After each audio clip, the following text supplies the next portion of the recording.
আল্লাহ রাব্বুল আলামিন বলবেন, হাবিব মাথা তুলুন। আপনি যদি কোনো কথা বলেন, আপনার কথা আজকে আমি আল্লাহ শুনবো। আপনি আজকে যা চাইবেন আমি আল্লাহ রাব্বুল আলামিন আপনাকে আজকে দিয়ে দেব। যদি কারো ওকালতি করেন, আমি আল্লাহ রাব্বুল আলামিন আপনার ওকালতিকে মেনে নেব। বিশ্বনবীজি বলেন, আমি মাথা তুলে বলবো, উম্মতি উম্মতি উম্মতি। ও আল্লাহ, গেটের দরজা, জান্নাতের গেটের দরজা বন্ধ হয়ে গেছে, আমার উম্মতরা এখনো যেতে পারে নাই। আল্লাহ রাব্বুল আলামিন বলবেন, ইনতালাক ফাখরিজ মিনহা মান কানা ফি কলবি মিসকাল যাররাতি মিনাল ঈমান। আল্লাহ রাব্বুল আলামিন বলবেন, যাও যাও, খোঁজো, গিয়ে বের করো এই ময়দান থেকে, তাদেরকে খুঁজে নিয়ে আসো। যাররাতিন মিনাল ঈমান, যার কলবের ভিতরে পাপের কালিমাতে কলবটা ভর্তি হয়ে গেছে, কিন্তু কলবের ভিতরে যাররাতান অনুপরমাণু পরিমাণ ঈমান এখনো নিভু নিভু করে। এই উম্মতিদেরকে খুঁজে খুঁজে তুমি জান্নাতে নিয়ে যাও। এই বিষয়ে আল্লাহ রাব্বুল আলামিন বললেন, ওটা এমন একটা কঠিন মুসিবতের দিন, এমন একটা আজব একটা দিন, এমন একটা ভয়ানক একটা দিন। ওই দিনটার ভিতরে মান যাল্লাযী ইয়াশফাউ ইনদাহু ইল্লা বিইذনি। ও দুনিয়ার মানুষেরা শোনো, এই কিয়ামতের কঠিন ময়দানে আমার অনুমতি ছাড়া কে আছে আমার সঙ্গে কথা বলতে পারবে? আল্লাহু আকবার কোন। ও দুনিয়ার বান্দারা বান্দিরা শোনো শোনো শোনো, ওই দিন এমন একটা কঠিন মুসিবতের দিন হয়ে যাবে, আমি আল্লাহ রাব্বুল আলামিন যাকে অনুমতি দেব সে শুধু আমার সাথে কথা বলতে পারবে। তাছাড়া কোনো মানুষের পক্ষে, কোনো ফেরেশতার পক্ষে কিয়ামতের ময়দানে আমার সাথে কথা বলা সম্ভব হবে না। কোনো অপশন নাই, কোনো সুযোগ নাই। আমি আল্লাহ যাকে পারমিশন দেব সেই আমার সাথে কথা বলবে। কথা বুঝতেছে? কথা কি বুঝতেছে? এই আয়াতের উপরে অনেক দেশীয় আমাদের আলেম আছে, বিজ্ঞ পণ্ডিত আছে, এরা ফতোয়া দেয় যে কোরআনুল কারীমের আরো অনেক আয়াতেই আল্লাহ তাআলা বলেছেন যে কিয়ামতের ময়দানে কারো সুপারিশ আমি আল্লাহ তাআলা গ্রহণ করব না। এই ধরনের বিভিন্ন আয়াতের রেফারেন্স নিয়ে এসে তারা এটা প্রমাণিত করে, বাংলাদেশের উম্মাকে এটা বুঝায় যে কিয়ামতের ময়দানে কারো কোনো সুপারিশ হবে না। সুপারিশ সংক্রান্ত যত হাদিস এসেছে সবগুলাই জাল এবং বানোয়াট। বলেন নাউজুবিল্লাহ। কথা বুঝতেছে? কিন্তু আল্লাহ যেখানে বলছেন সেদিন সুপারিশ গ্রহণ করা হবে না, এই সুপারিশ গ্রহণ করা হবে না, এটা কাফিরদের ব্যাপারে। কার ব্যাপারে? কথা বলেন, কথা বলেন। কাফিরদের ব্যাপারে এই সুপারিশ গ্রহণ করা হবে না। আল্লাহ রাব্বুল আলামিন কোরআনুল কারীমের অনেক জায়গায় এই কথাগুলো বলে দিয়েছেন, আমি সেদিকে যাচ্ছি না। তবে শুনুন, সমস্ত মুফতি, মুহাদ্দিস, মুফাসসির কোরআন, আহলে সুন্নাহ ওয়াল জামাতের সমস্ত বুজুর্গ এই ব্যাপারে একমত। আল্লাহ রাব্বুল আলামিন কিয়ামতের ময়দানে কিছু কিছু বান্দাদেরকে আল্লাহর সাথে কথা বলার সুযোগ করে দেবেন। আওয়াজ দিয়ে বলেন আল্লাহু আকবার। আল্লাহ রাব্বুল আলামিন অন্য আয়াতে বলেছেন, লা তানফাউ সাফাহ ইল্লা মান আযিনা লাহু রহমান ওয়া রাদিয়া লাহু কওলান। আমি আল্লাহ সেই দিন তাকে কথা বলতে দেব আমি যার উপরে সন্তুষ্ট। আল্লাহু আকবার বলেন। আমার ভাইয়ের, আরে কিয়ামতের ময়দানে আল্লাহ রাব্বুল আলামিন কাকে সুপারিশ করার জন্য অনুমতি দেবেন, কথা বলার জন্য অনুমতি দেবেন, এইটা যদি একজন মুমিন মুসলমান হিসাবে যদি একটু চিন্তা ভাবনা যদি করা যায়, তাহলে লক্ষ্য করে দেখবেন আল্লাহ রাব্বুল আলামিনের জগতে, মানুষের জগতে, দুনিয়ার জগতে, জানা অজানা যত জগৎ আছে সকল জগতের ভিতরে অন্যতম একজন বিস্ময়কর একজন সৃষ্টি, অসীম মর্যাদাপূর্ণ একজন ব্যক্তি, তিনি হলেন জনাবে মুহাম্মদুর রাসূলুল্লাহ খাতামান নাবিয়িন, আমাদের নবী। আল্লাহ রাব্বুল আলামিন বলছেন ওয়া রাফা'না লাকা যিকর, ও আমার হাবিব, সকল কিছুর সম্মান মর্যাদার উপরে আমি আপনাকে আসন দিয়েছি। আল্লাহু আকবার কোন। আল্লাহ রাব্বুল আলামিন বলছেন ওয়ালাল আখিরাতি খায়রুল লাকা মিনাল উলা, নবীর দুনিয়ার জীবনের চাইতে আখিরাতের জীবনটা আপনার জন্য অনেক ভালো। জোরে কোন সুবহানাল্লাহ। আমার ভাইয়েরা রে, বিশ্ব নবীজি কিয়ামতের ময়দানে মুসলমানদের জন্য, ঈমানদারদের জন্য ওকালতি করবেন। এই হাদিসটা যখন বাদশার কিছু মানুষের কাছে, কিছু পণ্ডিতের কাছে যখন চলে গেল, বাদশার মানুষেরা সকলে একত্রিত হয়ে, কিছু জ্ঞানী গুণী মানুষ একত্রিত হয়ে চিন্তা ভাবনা করলো, কিয়ামতের ময়দানে আল্লাহ রাসূল আমাদেরকে যে শাফায়াত করবেন, এই যে একটা হাদিস আমাদের কাছে এসেছে, চলো তো আমরা সবাই বিশ্বনবীর মদিনায় চলে যাই।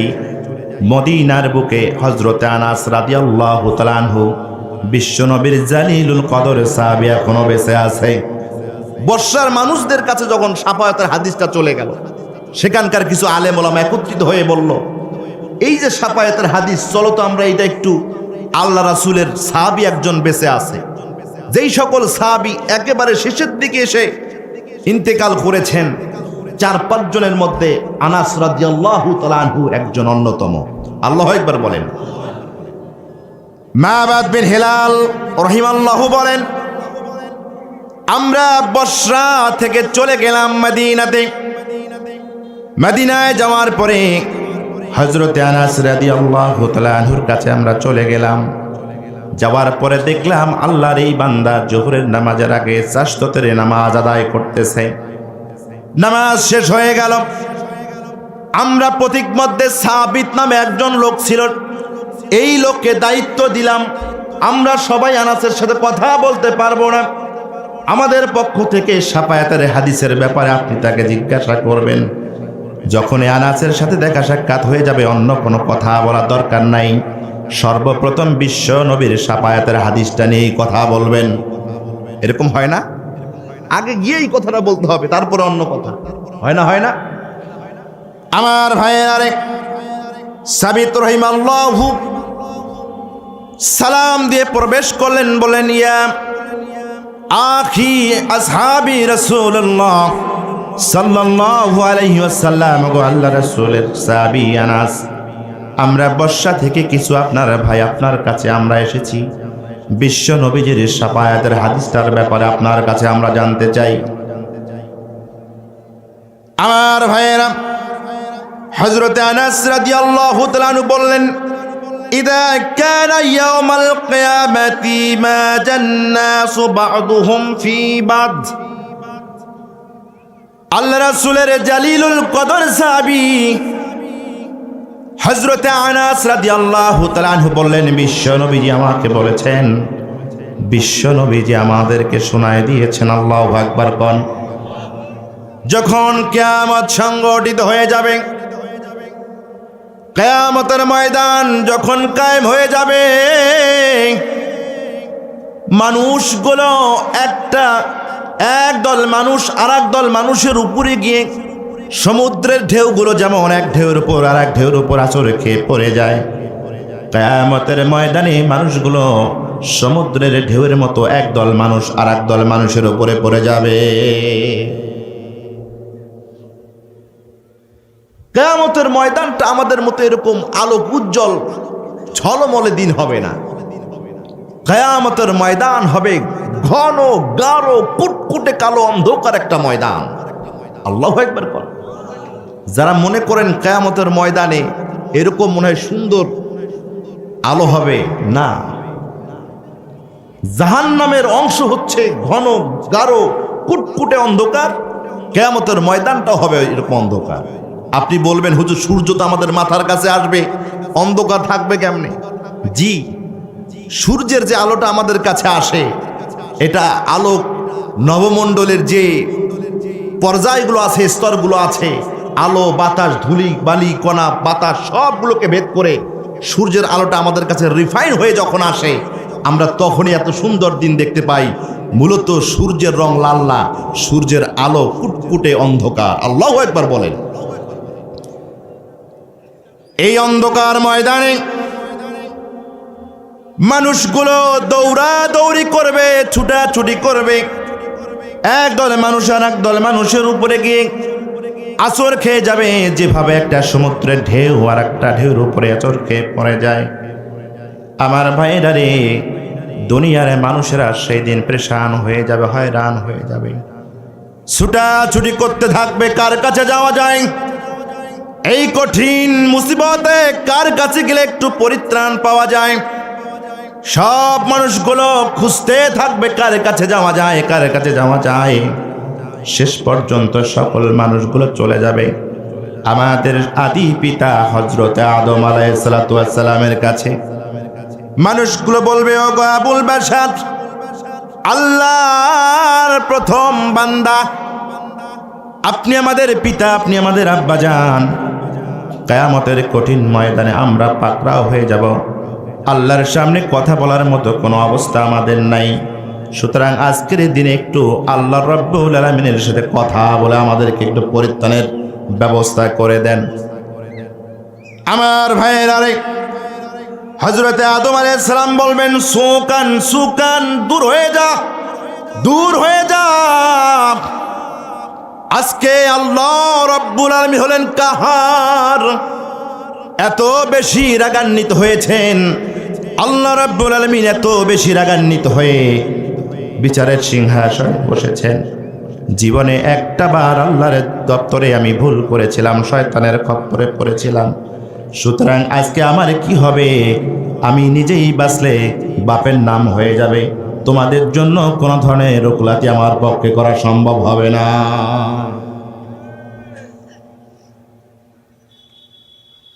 আদম আলাইহিস সালাম বলবেন, নাফসি নাফসি নাফসি,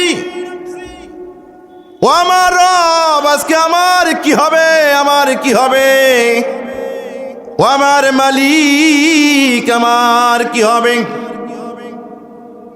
তোমরা যেহেতু আমার কাছে এসেছো, সুতরাং তোমাদেরকে একটা পরামর্শ দিই।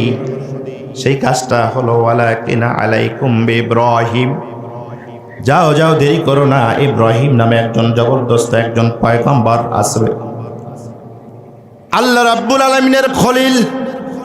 আল্লাহ রাব্বুল আলামিন তাকে এত বেশি ভালোবাসেন, ইমামদারদের ইমাম বানিয়ে দিয়েছিলেন, মুসলমানদের জাতির পিতা বানায়া দিয়েছিলেন। সুতরাং তোমরা ইব্রাহিমের কাছে চলে যাও। ইব্রাহিমের কাছে যাওয়ার পরে যদি ইব্রাহিম তোমার জন্য আজকে কিছু করতে পারে, তোমরা ইব্রাহিম আলাইহিস সালামের কাছে চলে যাও। আমার ভাইয়েরা, মানুষগুলো ইব্রাহিম আলাইহিস সালামের কাছে আসবে। ইব্রাহিম আলাইহিস সালাম থর থর করে কাঁপবে কিয়ামতের ময়দানে। মানুষেরা বলবে, ওগো জাতির পিতা, ওগো ইমামুল মুরসালিন, আজকের দিনের জন্য আল্লাহর সাথে কিছু কথা বলে আমাদেরকে পরিত্রাণের ব্যবস্থা করে দিন। ইব্রাহিম আলাইহিস সালাম বলবেন, না না, আল্লাহর সাথে কোনো ধরনের কথা বলার যোগ্যতা আজকে আমি রাখি না, তোমাদের জন্য কিছু করা সম্ভব না। যাও যাও, মূসা আলাইহিস সালামের কাছে তোমরা চলে যাও, মূসার কাছে তোমরা চলে যাও। এই যে মূসার কাছে চলে যাও, কারণ মূসা দুনিয়াতে এমন একজন পয়গম্বর ছিলেন, আল্লাহর সাথে কথা বলার অভ্যাসটা তার আছে। কথা বুঝতেছেন? এমপির সাথে তার যোগাযোগ আছে, মন্ত্রীর সাথে সে অনেকবার কথা বলেছিল। সুতরাং তোমরা মূসা আলাইহিস সালামের কাছে চলে যাও। দুনিয়ার জীবনে মূসা আলাইহিস সালাম তার আল্লাহর সাথে কথা বলেছিল। সমস্ত মানুষেরা মূসা আলাইহিস সালামের কাছে যাবে, একই কথা বলবে, কিন্তু মূসা আলাইহিস সালাম তাড়িয়ে দেবে, না না, আমি পারবো না। কারণ আজকের দিনে আল্লাহ এমন রাগান্বিত হয়েছেন, জীবনে কখনো আল্লাহ এত রাগান্বিত হন নাই। আল্লাহ আমার সাথে আজকে কি আচরণ করবে আমি জানি না। সুতরাং তোমাদের জন্য কোনো কথা বলা সম্ভব হবে না। হাদিসের ভাষায় বিশ্ব নবীজি বলেছেন, সেদিন মুসা আলাইহিস সালামের মতো পয়গম্বর বলবে নাফসি নাফসি নাফসি। ওয়ালাকিন আলাইকুম বি ঈসা ইবনে মারইয়াম, তবে তোমাদেরকে পরামর্শ দিই তোমরা ঈসার কাছে যাও, কারণ উনি এত কুদরত সম্পন্ন একজন মানুষ ছিলেন। আল্লাহ তাআলা তাকে অনেক ভালোবেসে বাবা ছাড়াই তারে দুনিয়ায় পাঠিয়ে দিয়েছিলেন, জানা আছে না নাই? সুতরাং তোমরা ঈসার কাছে চলে যাও। আজকের দিনের জন্য যদি ঈসা কিছু করতে পারে, ঈসাই করতে পারবে। তোমরা ঈসার কাছে চলে যাও, লোকগুলো ঈসার কাছে চলে যাবে, একইভাবে কথা বলবে। ঈসা আলাইহিস সালাম বলবেন, ও আমার মানুষেরা, আমার ভাইয়েরা, না না, আজকের দিনে আমার করার কিছু নাই, আমার পক্ষে করা কিছু নাই, আমি কিছুই করতে পারবো না। তবে তোমাদের জন্য আমি একটা পরামর্শ দিয়ে যাই। তোমরা দেখো আব্দুল্লাহর বেটা মুহাম্মদ কোথায় আছে, জামানার শেষ পয়গাম্বর। যাও যাও জামানার শেষ পয়গাম্বরের কাছে যাও, যাও যাও জামানার শেষ পয়গাম্বর মুহাম্মদের কাছে চলে যাও। আজকের দিনের জন্য যদি মুহাম্মদ কিছু করতে পারে, আমার বিশ্বাস উনি করতে পারবে। উনি ছাড়া আল্লাহর সাথে কেউ কথা বলতে পারবে না। মুহাম্মদ কোথায় আছে সেখানে চলে যাও, মুহাম্মদের সাথে কথা বলো। মুহাম্মদ যদি কিছু করতে পারলে করতে পারবে, আমাদের পক্ষে কিছু করা সম্ভব? এগুলো কে বলতেছে? আদম আলাইহিস সালাম, ইব্রাহিম, ঈসা, মুসার মতো পাওয়ারফুল একজন নবী বলতেছে আল্লাহর সাথে কথা বলার যোগ্যতা আমাদের নাই। কথা কয় না? অথচ আমাদের দেশের জান্নাতের টিকিটধারী অনেক পীরেই বলি, এরা জান্নাতের টিকিট বিক্রি করে, জাহাজে হোক আর ঘোড়ায় হোক আর হাতিতে চড়ে হোক, এরা নাকি তাদের মুরিদদেরকে জান্নাতে নিয়ে যাবে। আছে না, আছে না, আছে না? জীবনে শিক্ষা গ্রহণ করতে হবে। কিয়ামতের ময়দানে যেখানে আদম আলাইহিস সালামের মতো নবী, ইব্রাহিম, ঈসা, মুসার মতো নবী আল্লাহর সাথে কথা বলার যোগ্যতা রাখবে না, সাহস রাখবে না, সেখানে তোমার মতো বাটপার সল্টু বল্টু আল্লাহর সাথে কথা বলার সাহস পায় কি করে? তুমি আসলে খাঁটি ইমানদার না, তুই ভণ্ড ভণ্ড প্রতারক, প্রতারক ছাড়া কিছুই না। এটা তোমার ব্যবসা, তোমার ব্যবসাকে সিদ্ধি করার জন্য সহজ সরল কিছু মুসলমানের দুর্বলতাকে পুঁজি করে তুমি এই কাজটা, এই কথাগুলো তুমি বলো। কথা কোন ঠিক না ব্যাঠিক? আমার ভাইয়েরা, হাদিস থেকে শুনাই, মানুষগুলো ছুটতে থাকবে কোথায় মুহাম্মদ, কোথায় মুহাম্মদ। দুইটা বর্ণনা পাওয়া যায়। এক হাদিসের ভিতরে লিখেছে বিশ্ব নবী হাউজে কাউসারের নিকটে দাঁড়িয়ে দাঁড়িয়ে আল্লাহ তাআলার জিকির করবে। আর একটি বর্ণনায় পাওয়া যায় আল্লাহ রাসূল আরশে আজিমের কাছে মাকামে মাহমুদ নামে একটা জায়গার ভিতরে আল্লাহ রাব্বুল আলামিনের সিজদায় পড়ে ক্রন্দন করতে থাকবে।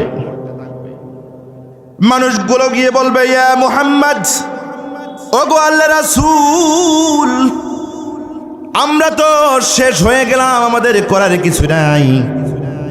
কঠিন মুসিবতের সময় আপনি আমাদের জন্য আল্লাহর সাথে কথা বলে কিছু একটা ব্যবস্থা করে দিন।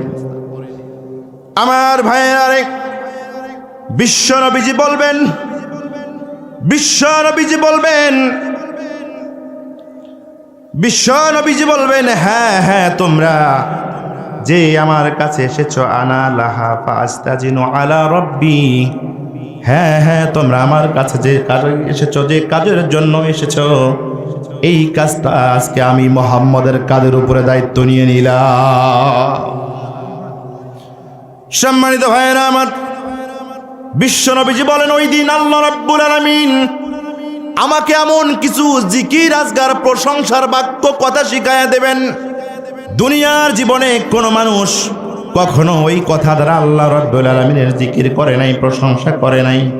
সম্পূর্ণ নতুন কিছু কালিমা আল্লাহ তাআলা আমাকে শিখায় দেবেন। আমি সিজদায় পড়ে যাব, আল্লাহ রাব্বুল আলামিনের ওই শিখানো তাসবিহ দিয়ে আল্লাহর প্রশংসা করব। আল্লাহর শ্রেষ্ঠত্ব ঘোষণা করব। আল্লাহ রাব্বুল আলামিন আমাকে বলবেন, হাবিব, ও হাবিব, সিজদায় পড়ে আছেন কেন? ও আমার হাবিব, ইরফা রাসাক, আপনি আপনার মাথা তুলুন। ওয়া কুল ইসমালাক, আপনি কথা বলুন, আপনার কথা আজকে শোনা হবে। আল্লাহ রাব্বুল আলামিন বলবেন, ও আমার হাবিব, আপনি মাথা তুলুন, আপনি আজকে যা বলবেন সেই কথাই আজকে শোনা হবে। আজকে আপনি আমার কাছে যা চাবেন সেইটাই আপনাকে দেয়া হবে। ও আমার হাবিব, আজকে যদি আপনি কারো ব্যাপারে যদি ওকালতি করেন, দালালি করেন, যদি সুপারিশ করেন, আমি আল্লাহ রাব্বুল আলামিন সেই সুপারিশকে মেনে নেব। আমার ভাইয়ের আরে বিশ্ব নবীজি মাথা তুলবেন। মাথা তুলে সর্বপ্রথম বলবেন, ইয়া রব্বি উম্মতি উম্মতি উম্মতি। বাংলার মুসলমানেরা শোনো, যেখানে ইব্রাহিম আলাইহিস সালাম দুনিয়ায় এসে সারা জীবনে তার জাতিকে জাহান্নামের আগুন থেকে বাঁচানোর জন্য নিজের জীবনকে শেষ করে দিয়েছে, মূসা ঈসার মতো পয়গম্বর তার জাতিকে বাঁচানোর জন্য জীবন শেষ করে দিয়েছে, সেই শক্তিধর জবরদস্ত পয়গম্বরগুলো ওই সময় বলবে, নাফসি নাফসি, আমি বাঁচলে বাপের নাম। কিন্তু আপনার আমার নবী আপনাকে জীবনে দেখলো না, শুনলো না, আপনার সম্পর্কে ধারণা নিল না। এই নবী আল্লাহর সিজদা থেকে মাথা উঠায় বলবে, আল্লাহ আমার উম্মা, আমার উম্মা। আমার ভাইয়েরা রে, বিশ্ব নবীজি বলবে, আল্লাহ আমার উম্মা, আমার উম্মা। ও মাবুদ, আমার যে উম্মাগুলো জান্নাতে যাওয়ার জন্য আমল করতে পারে নাই, আমার যে উম্মাগুলো জান্নাতে যাওয়ার জন্য আমল করতে পারে নাই, বড় গুনাহগার, তোমার দপ্তরে কথা বলার মতো যোগ্যতা নাই আমি, তোমার নবী আমি মুহাম্মদ বিন আব্দুল্লাহ, তাদেরকে ছাড়া তোমার জান্নাতে যাব না।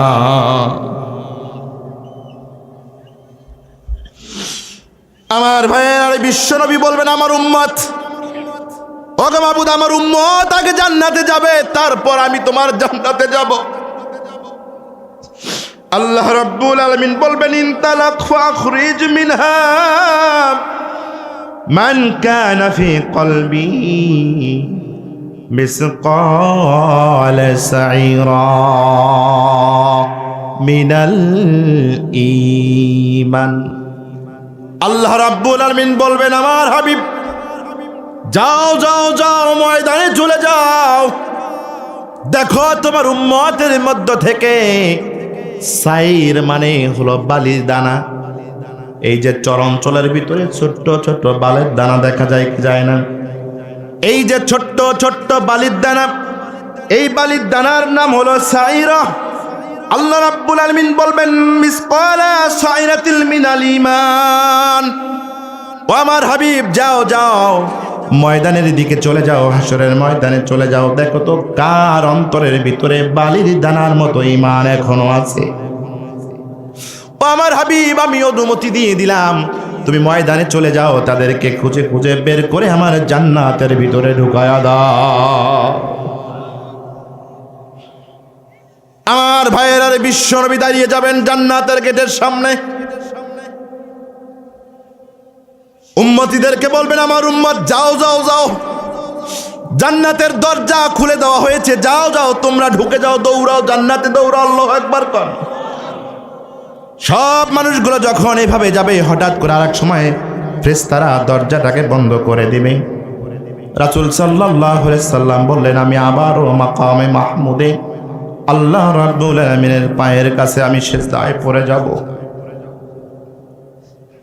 আবার আল্লাহর শেখানো বাক্য দ্বারা আমি কথা বলবো, বরত্ব শ্রেষ্ঠত্ব ঘোষণা করব। আল্লাহ রাব্বুল আলামিন বলবেন, হাবিব, মাথা তুলুন, আপনি যদি কোনো কথা বলেন, আপনার কথা আজকে আমি আল্লাহ শুনব। আপনি আজকে যা চাইবেন আমি আল্লাহ রাব্বুল আলামিন আপনাকে আজকে দিয়ে দেব। যদি কারো ওকালতি করেন আমি আল্লাহ রাব্বুল আলামিন আপনার ওকালতিকে মেনে নেব।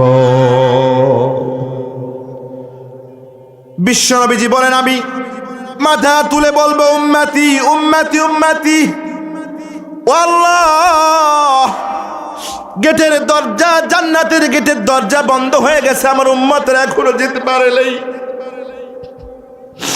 আল্লাহ রাব্বুল আলামিন বলবেন, ইনতালাক ফাখরিজ মিনহা মান কানা ফি কলবি মিসকাল যাররাতি মিনাল ঈমান।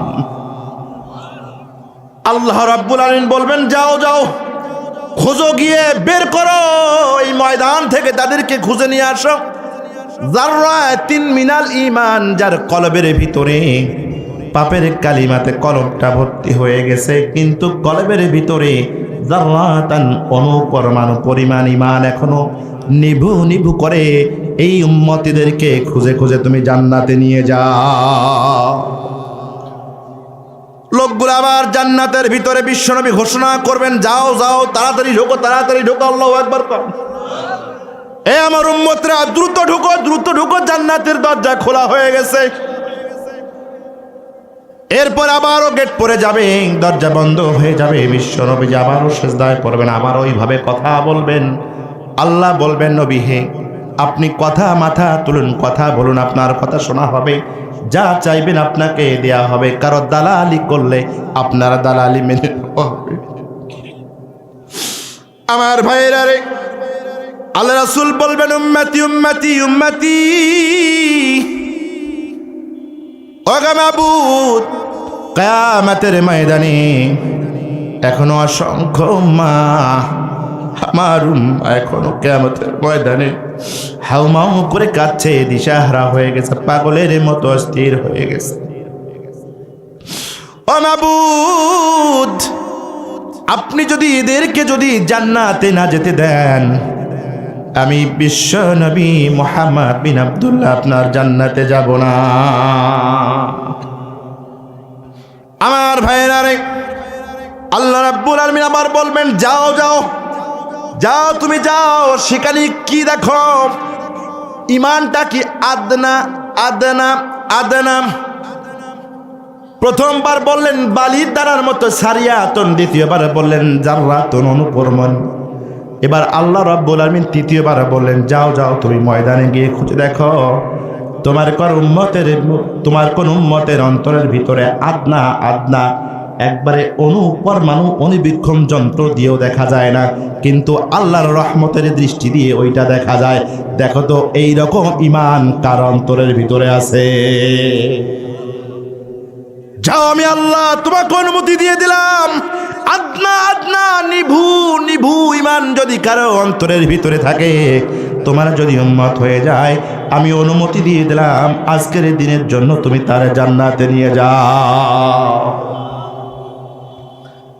লোকগুলো জান্নাতের ভিতরে ঢুকবে, আবার দরজা পড়ে যাবে, জান্নাতের দরজা বন্ধ হয়ে যাবে।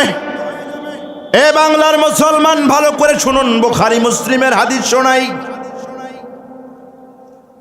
বিশ্বনবীজি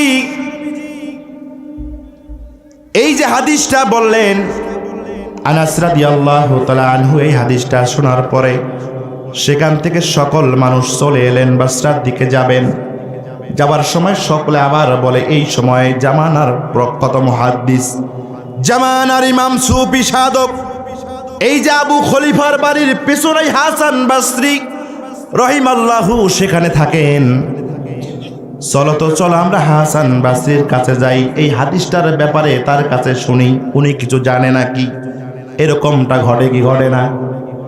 কথা বলেন, এরকম ঘটে কি ঘটে না? আনাসের কাছে শুনেছে, কিন্তু এই যে রাস্তা দিয়ে যাওয়ার সময় জামানার প্রসিদ্ধ একজন সাধক হাসান বসরির বাড়ি, চলো তো এইখানে যাই, তার কাছে গিয়ে একটু জিজ্ঞাসা করি উনি কি জানে। কথা কি বুঝতেছেন? এই হিলাল বিন মাবাদ বললেন, মাবাদ বিন হিলাল বললেন, আমরা সকলেই হাসান বসরির কাছে চলে গেলাম। যাওয়ার পরে তাকে জিজ্ঞাসা করলাম, আমরা আপনার কিছু দিনই ভাই বর্ষা থেকে এসেছি, আল্লাহ রাসূলের সাহাবী আনাস রাদিয়াল্লাহু তাআলা আনহুর কাছে আমরা গিয়েছিলাম, শাফাতের হাদিস সংক্রান্ত তার কাছে আমরা শুনলাম, ওগো আল্লাহর বান্দা, আপনি রাসূল সাল্লাল্লাহু আলাইহি সাল্লামের শাফাতের হাদিসের ব্যাপারে কিছু জানেন নাকি? হাসান বসরি বললেন, কি শুনে আসলে আমাকে শোনাও। মাবাদ বিন হেলাল বলে, আমরা শুনাইলাম। বিশ্বনবী তিনবার সেজদায় পড়ে যাবেন, আদনা পর্যন্ত জান্নাতে পার করায় দেবেন। এটা শোনার পর আমরা থেমে গেলাম, কিন্তু হাসান বসরি তার মাথাটা নিচু করে এখনো কিছু কথা বাকি আছে এই চিন্তা করে এখনো কথা শোনার জন্য কানটা পেতে দিয়ে আছে। কথা কি বুঝতেছেন? কথা বুঝতেছেন? আমাদের রিওয়ায়াত শেষ হয়ে গেছে, কিন্তু হাসান বসরি আরো কিছু শোনার জন্য অপেক্ষায় করতেছে। হাসান বসরি বললেন, তোমরা থেমে গেলা কেন? এরপরে কি শুনেছো সেটা শোনাও। আমরা বললাম, ওগো হাসান বসরি, এই পর্যন্ত আমরা আনাস রাদিয়াল্লাহু তাআলা আনহুর কাছে আমরা শুনেছি। উনি মাথা তুলে বললেন, এরপরেও তো আরো কিছু অংশ আছে। আনাস রাদিয়াল্লাহু তাআলা আনহু যখন যুবক ছিলেন, আমি তখন তার কাছ থেকে হাদিসটা শুনেছিলাম, কিন্তু শেষে আরো একটা কথা আছে। এই কথাটা কেন তোমাদেরকে উনি বলল না? নাকি বৃদ্ধজনিত কারণে উনি ভুলে গেছে, নাকি তোমরা আমল ছেড়ে দেবা, পর নির্ভরতা হয়ে যাবে, এই কারণেই তোমাদেরকে বলে নাই? আমি বুঝতে পারলাম না। হাসান বসরি যখন এইভাবে কথা বলা শুরু করছে, ওই লোকগুলোর কথা শোনার আগ্রহ আছে না নাই? এ মুসলমান, কথা বলেন, আগ্রহ বাড়ছে না কমছে? কথা তো বুঝতেছেন? কথা বুঝতেছেন? সকলেই বলল, হাসান বসরি আপনি কি জানেন আমাদেরকে শোনান। ব্যস্ত হয়ে গেছে, তারা আগ্রহ করতেছে, আমাদেরকে দ্রুত শোনান। হাসান বসরি বললেন, চতুর্থবারের মতো দরজা বন্ধ করে দেওয়া হবে। বিশ্বনবী আবারও মাকামে মাহমুদে চলে আসবে। চলে আসার পরে সেজদায় পড়বে, এই কথাগুলো দিয়ে আল্লাহর প্রশংসা করবে, আল্লাহর কালেমা শ্রেষ্ঠত্ব বরত্ব ঘোষণা করবে। আল্লাহ রাব্বুল আলামিন চতুর্থবারের মতো বলবেন, হাবিব আপনি মাথা তুলুন, আপনি কথা বলুন, আপনার কথা আজকে শোনা হবে, আপনি যা চাইবেন আপনাকে দেয়া হবে, আপনার দালালি আজকে মেনে নেওয়া হবে। আমার কলিজার টুকরো ভাইয়েরা রে, বিশ্বনবীজি বলেন, আমি মাথা তুলব। বিশ্বনবীজি মাথা তুলে বলবেন, ইয়া রাব্বি, আজকে আমি ওই লোকটাকেও তোমার জান্নাতের ভিতরে দেখতে চাই। মান ক্বালা লা ইলাহা ইল্লাল্লাহ। একটু বোঝার চেষ্টা করেন, বিশ্বনবী তিনবার বলেছেন উম্মতি উম্মতি উম্মতি, মনে আছে কি? কথা বলেন, মনে আছে? চতুর্থবার আর উম্মতি কথাটা বলে নাই। হাদিস পড়ে দেখুন, বিশ্বনবীজি বললেন, ও রব্বে কারীম, মান ক্বালা লা ইলাহা ইল্লাল্লাহ।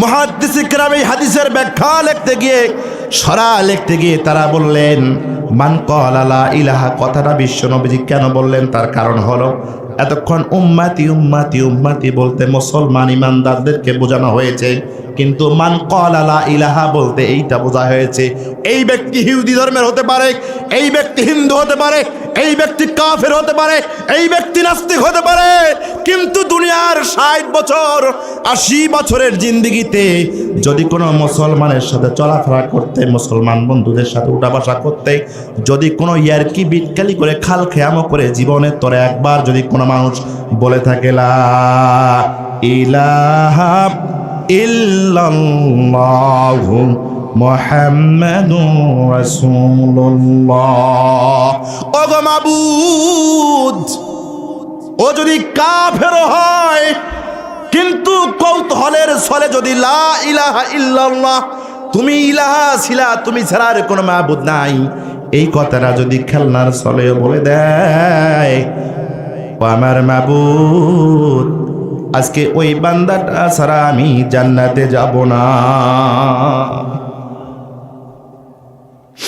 আল্লাহ রাব্বুল আলামিন বলেন আমার হাবিবদের তো ফয়সালা হয়ে গেছে, এ আমার হাবিবরা তো জাহান্নামের ভিতরে চলে গেছে। আল্লাহ রাসূল বলবেন জাহান্নামের ভিতরে চলে গেল আমি বুঝি না, তাদেরকে নিয়ে আমি জান্নাতে যাব। আল্লাহ রাব্বুল আলামিন বলবেন যাও যাও ইনতালাকাব, তুমি যা অনুসন্ধান করো, তুমি সেখান থেকে এই সমস্ত বান্দা বান্দীদেরকে বের করে নিয়ে আসো, জাহান্নাম থেকে বের করে নিয়ে আসো। জীবনে একটা বারের জন্য যে বলেছিল লা ইলাহা ইল্লাল্লাহ, এই কথাটা যে বলেছিল, যে বান্দা বান্দি বলেছিল, জাহান্নামে যাওয়ার ঘোষণা দিয়ে তাদেরকে জান্নাতে যাওয়ার ব্যবস্থা করে দাও। জোরে কোন সুবহানাল্লাহ। আর একটা আওয়াজ দিয়ে বলেন সুবহানাল্লাহ। আমার ভাইরা, আলোচনা কি বুঝতে পেরেছেন? রাসূল সাল্লাল্লাহু আলাইহি সাল্লাম এখানে আল্লাহ তাআলা তিনবার কথা বলেছেন, মিসকালা সাইরাতুন মিনাল ঈমান, সরিষা বালির দানার মতো যার ঈমান আছে। দ্বিতীয়বার বলেছেন যাররাতা মিন ঈমান, অনুপরমাণু পরিমাণ যার অন্তরে ঈমান আছে। তৃতীয়বার বলেছেন আদনা আদনা আদনা, একেবারেই নগণ্য, যেটা মাইক্রোস্কোপ দিয়েও দেখা সম্ভব না, এরকম ঈমানও যার অন্তরে আছে, তাদেরকে কোথায় নাও? কথা বলেন কোথায় নাও? তাহলে ঈমানটা কি একটু বলে দিয়ে যাই। এই যে ঈমান, এই যে ঈমানটা খুঁজবে, কি খুঁজবে? কথা বলেন কি খুঁজবে? আপনি গুনাহগার হতে পারেন, নাফরমান হতে পারেন, যাই হন না কেন, আপনার অন্তরে ঈমানটা আছে কিনা, এই ঈমানের লাস্ট পরিমাণ পর্যন্ত আছে কিনা, এইটা যদি থাকে তাহলে আপনি আমি আল্লাহ রাসূলের শাফায়াত পাবো, তাছাড়া পাবো? কথা বলেন পাবো? পাবো। ঈমানটা কি? ঈমানটা হচ্ছে এই কোরআনুল কারীম। আল্লাহু আকবার কর। ঈমানটা কি? ঈমানটা হচ্ছে কোরআনুল কারীম, সূরাতুল ফাতিহার বিসমিল্লাহর বা থেকে নাসের সিন পর্যন্ত কোরআনুল কারীমে যাহা আছে সবগুলোই জেনে বুঝে মাথায় ধরলে না ধরলে আপনাকে মানতে হবে, স্বীকার করতে হবে, আপনাকে মেনে নিতে হবে। এটা হচ্ছে ঈমান। কথা বলেন ঈমান। আপনি আপনার দল করার কারণে অহেতুক কোরআনের কোন আয়াতের বিরোধিতা করবেন না। আপনি যে দলই করেন না কোনো, কখনো কখনো কোরআনুল কারীমের কোনো কথা যদি কোনো বক্তা, কোনো খতিব যদি বলে, আপনি কখনো বলবেন না, এটার বিরোধিতা করবেন না। কারণ এই কোরআনুল কারীমের সবচেয়ে ছোট্ট সূরার নাম কি? কথা বলেন। এই কাউসারটাকে যদি আমরা মনে করি যেটা আল্লাহর কথা না, ঈমান থাকবে? এই কাউসারের একটা শব্দকে অস্বীকার করলাম, ঈমান থাকবে? কাউসারের এই যে কাউসার সব শেষের অক্ষর রটাকে যদি ক্যান্সেল করে দেই, ঈমান থাকবে? আমার ভাইয়েরা, ঈমানটা হচ্ছে কোরআনুল কারীমটাকে আপনি মানতে পারেন আর না মানেন, আমল করেন আর না করেন, এটা যে আল্লাহ তাআলার পক্ষ থেকে, এটা বিশ্বাস করে অন্তত আল্লাহর কাছে অপরাধী হয়ে মাথা দাঁড়িয়ে অপরাধের স্বীকারোক্তি নিয়ে আপনাকে দাঁড়ার যোগ্যতা রাখতে হবে। আল্লাহ তোর বিধান ছিল, আমি অপরাধ করেছি, মানতে পারিনি। এটা হলো নিভু নিভু ঈমান। কথা বুঝতেছেন আমার ভাইরা? এই কোরআনুল কারীমের বিরোধিতা যারা করবে, যে দলেই করেন না কেন, আপনি যে মতেই চলেন না কেন, আপনি যদি কোনোভাবে কোরআনুল কারীমের কোনো এক জায়গায় বিরোধিতা করেন, আপনার ঈমান থাকবে না, বিশ্বনবীর শাফায়াত আপনার জন্য না। আল্লাহ তাআলা আমাদের সকলকে কবুল করুক। আল্লাহ তাআলা আমাদের বিশ্বনবীর শাফায়াতকে আমাদের নাজাতের ওসিলা বানায়।